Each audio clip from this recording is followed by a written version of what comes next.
प्यारे बच्चों नमस्कार। मैं हूं आपका अपना सौरभ पांडे और आप देख रहे हो मस्ती वाली पाठशाला।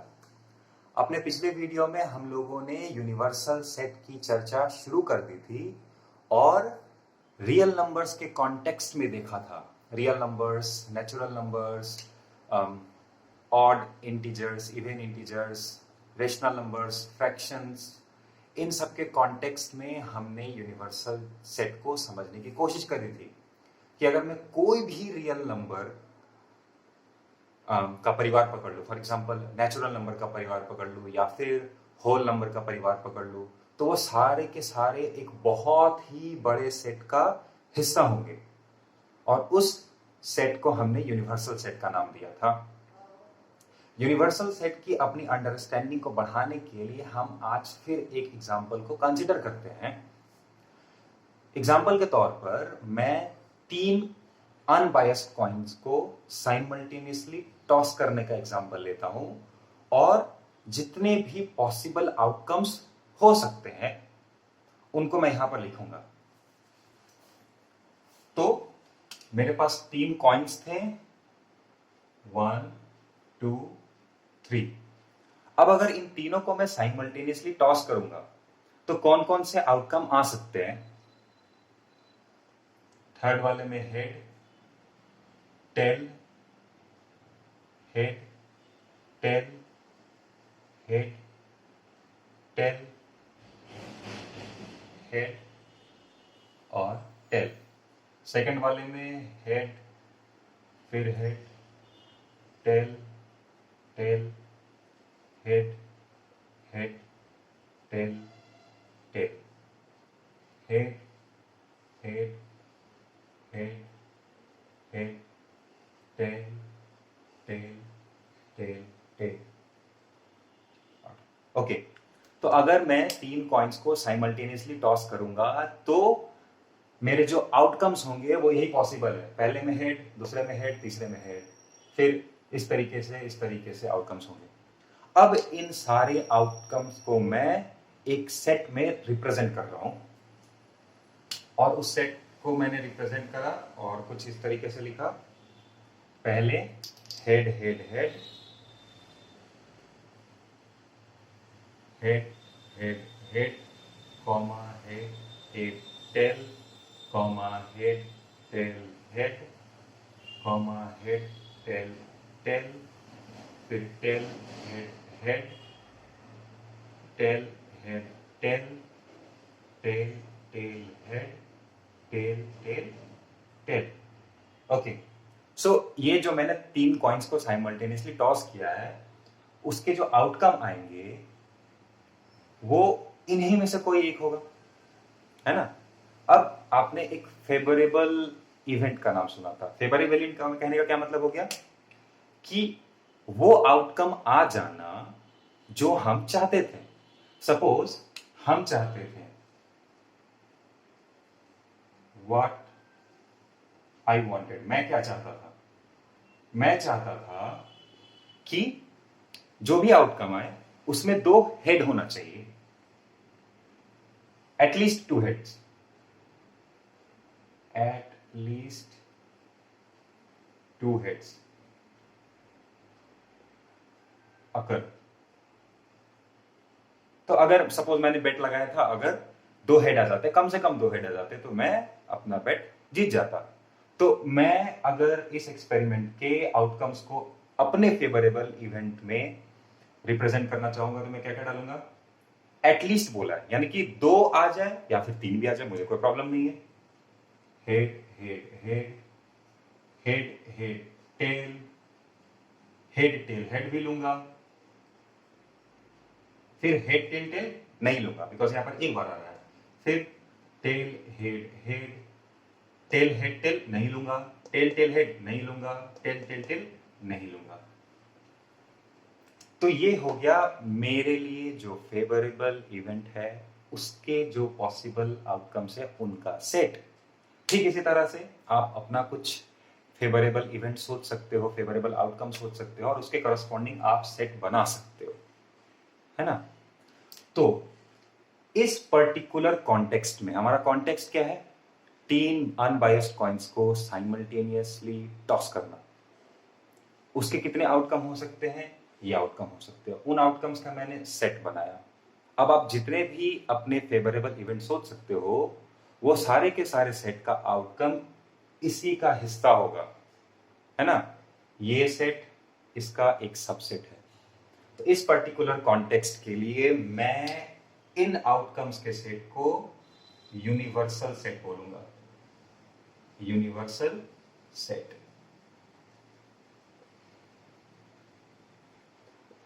ठीक है? तो यूनिवर्सल सेट कॉन्टेक्स्ट के हिसाब से डिफाइन होगा। अब अगला टॉपिक हमारा आता है operations on sets. Operation on sets का मतलब क्या हो गया? सी, जैसे आप दो नंबर्स के बीच में ऑपरेशन करते थे, उन दोनों को ऐड करते थे, घटाते थे, गुना करते थे या भाग करते थे, वैसे ही हम यहां पर भी दो सेट्स के बीच में ऑपरेशन करेंगे। तो सेट्स में ऑपरेशन का क्या मतलब होता है उसे समझते हैं।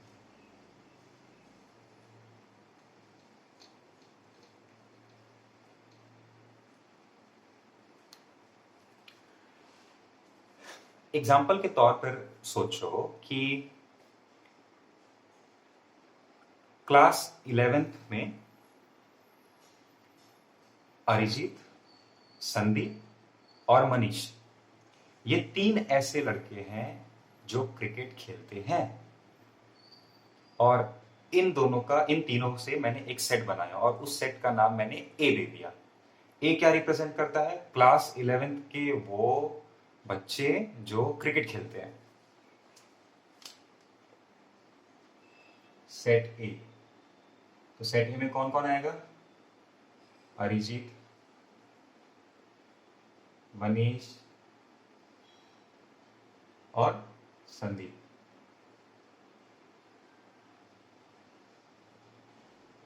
ये क्लास 11th के वो बच्चे हैं जो क्रिकेट खेलते हैं। क्लास 11 प्लस क्रिकेट, मैं छोटे शब्दों में लिख रहा हूं। अब एक दूसरा सेट आया। दूसरा सेट क्या कहता है कि क्लास 11th के वो बच्चे जो फुटबॉल खेलते हैं। तो फुटबॉल खेलने वाले बच्चों में संदीप आया,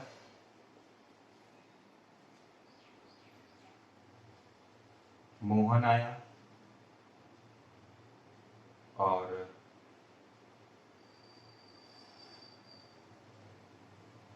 रामा आया। ये 3 बच्चे थे जो क्लास 11th में थे और फुटबॉल खेलते थे। Class 11 plus football. ठीक है?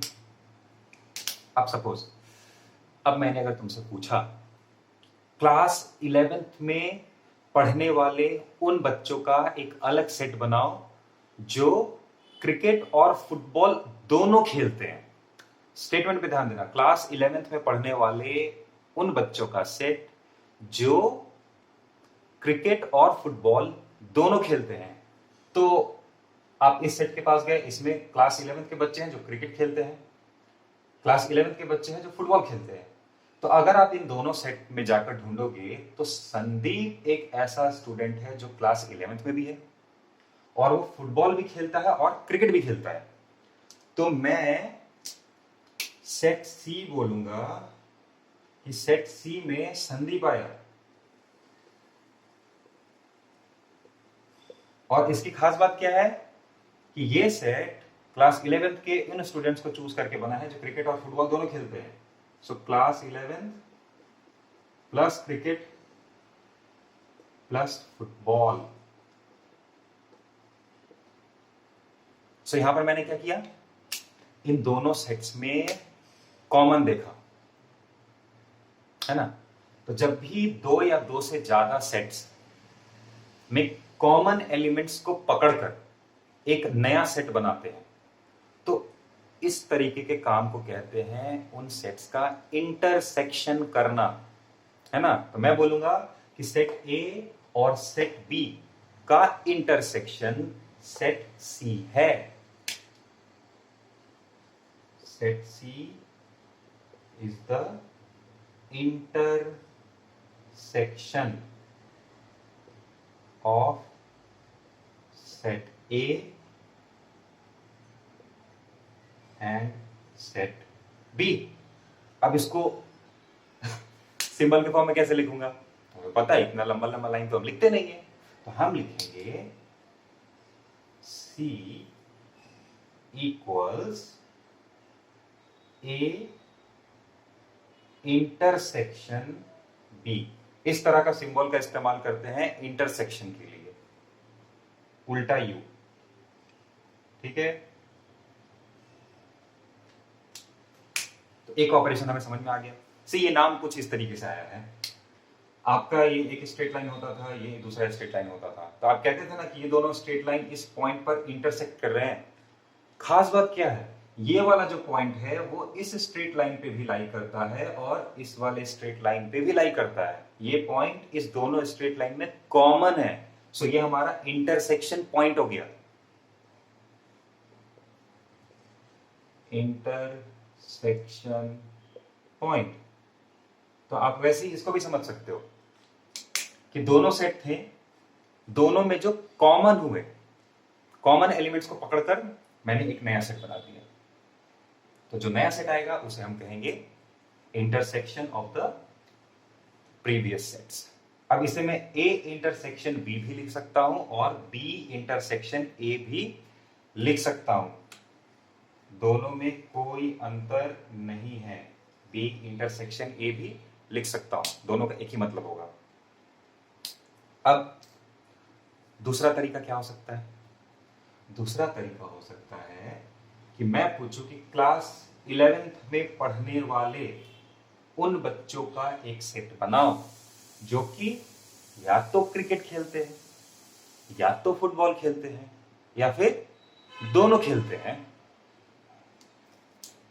तो इसके लिए हमारे पास सेट क्या आएगा? क्लास 11th कि वो बच्चे जो क्रिकेट खेलते हैं तो मैं अरिजीत, मनीष, संदीप तीनों को पकड़ लूंगा। क्लास 11th के वो बच्चे जो फुटबॉल खेलते हैं मैं संदीप, मोहन और रामा तीनों को पकड़ लूंगा। अब मुझे लिस्ट करने के लिए बोला गया है एक सेट D। सेट D में मैं क्या क्या ले लूंगा? ये सारे के सारे क्लास 11th में पढ़ते हैं, ये भी फुटबॉल, ये क्रिकेट खेलते हैं, ये फुटबॉल खेलते हैं, तो अरिजीत को मैं पकड़ूंगा बिकॉज हमारी प्रॉपर्टी क्या है? क्लास 11th में होना चाहिए, क्रिकेट खेलना चाहिए।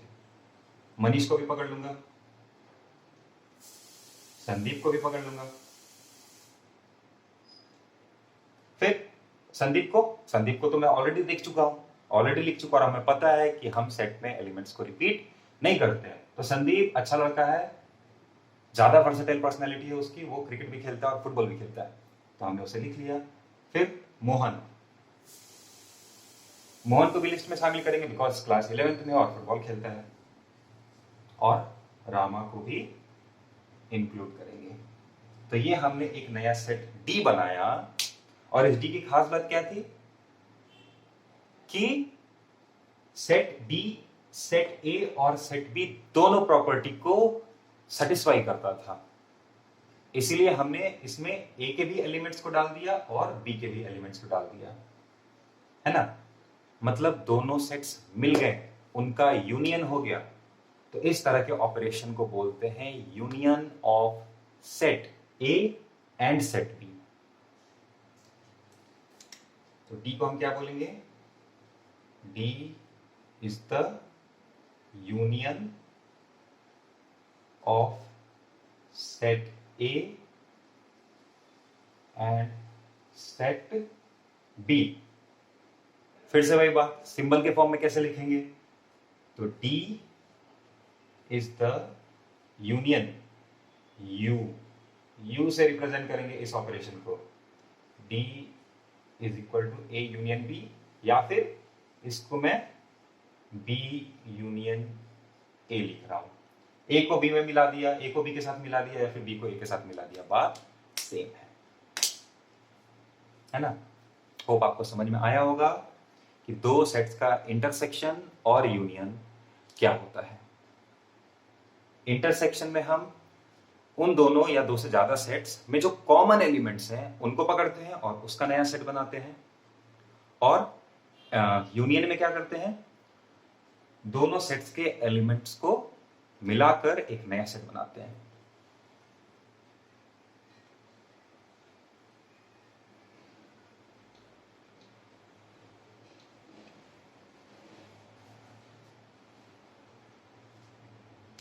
अच्छा, ऐसा भी तो हो सकता है ना कि दो सेट्स में एक भी एलिमेंट कॉमन ना हो। यस, दो सेट्स में एक भी एलिमेंट कॉमन ना हो। तो A suppose A B C है और बी मेरा ई एफ जी है। अब अगर मैं ए इंटरसेक्शन बी बोलूं तो ए इंटरसेक्शन बी कहने से मेरा मतलब होगा उन एलिमेंट्स से बना सेट जो ए में भी है और बी में भी है। तो यहां पर आपको ए और बी में कोई एलिमेंट कॉमन दिख रहा है? नहीं दिख रहा है। इसका मतलब मेरा इंटरसेक्शन यहां पर क्या हो जाएगा? नल सेट हो जाएगा, है ना? नल सेट हो जाएगा। ठीक उसी तरह ए यूनियन बी यहां पर क्या हो जाएगा?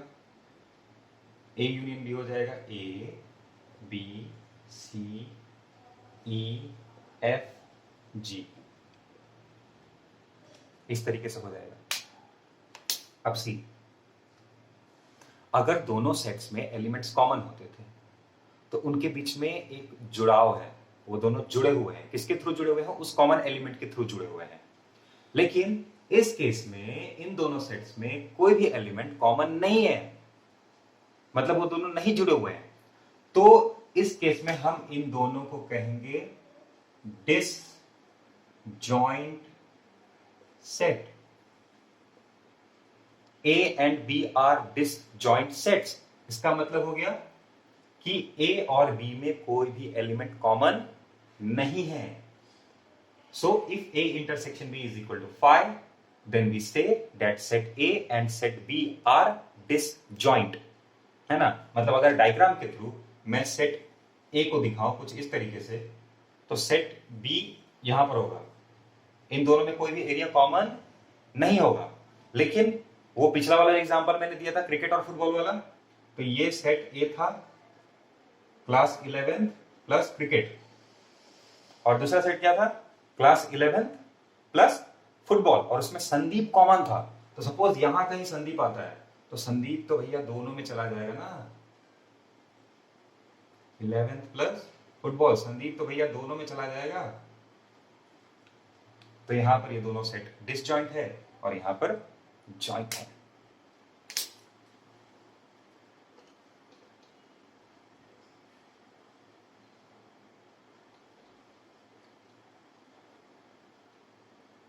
देखो, ये चैप्टर फॉर्मूलों का खेल नहीं है, ये चैप्टर लॉजिक का खेल है, ऑब्जर्वेशन का खेल है।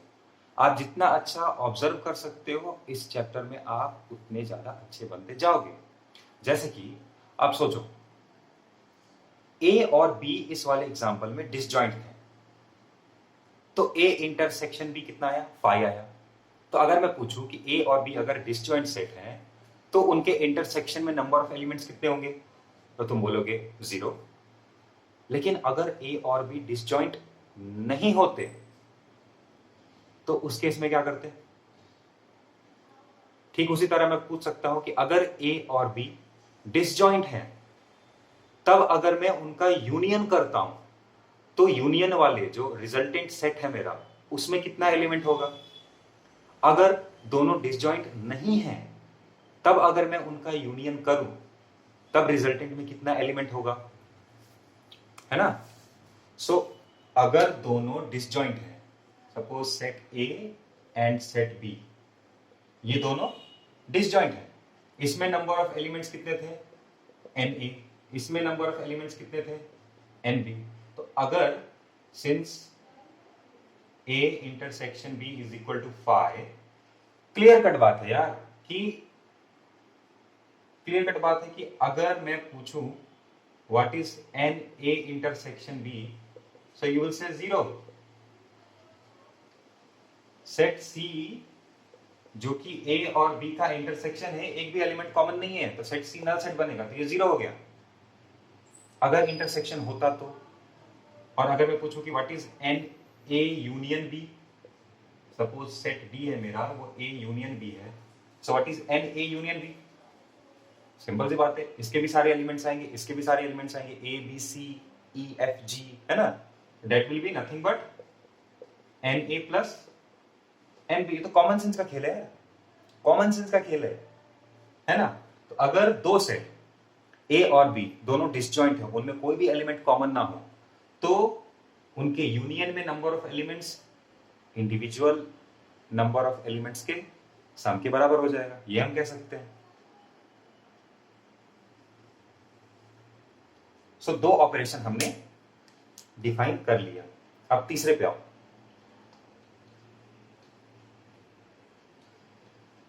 तीसरा है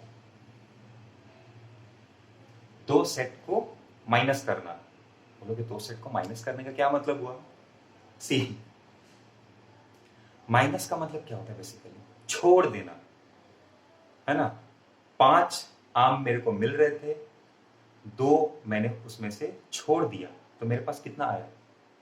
3 आया। तो 5 - 2 कर रहे हैं।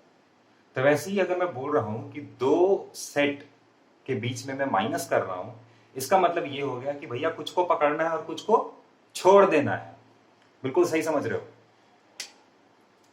सपोज सेट ए था 1 2 3 4 और सेट बी था 2 3।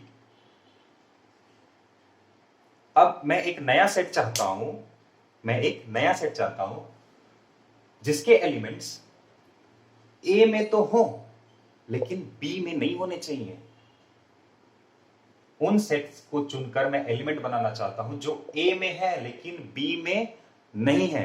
मैंने बोला चलो ठीक है, C इज इक्वल टू, भैया ए में होना चाहिए बी में नहीं होना चाहिए। 1 ए में है बी में नहीं है, तो मैं इसे पकड़ूंगा। 2 ए में है बी में भी है, नहीं पकड़ूंगा, छोड़ दिया। 3 ए में भी है बी में भी है, छोड़ दूंगा। 4 ए में है लेकिन बी में नहीं है, तो इसे मैंने पकड़ लिया। तो मैंने उन एलिमेंट्स को चूज किया है जो ए में थे लेकिन बी में नहीं थे। सो C is the set of all those elements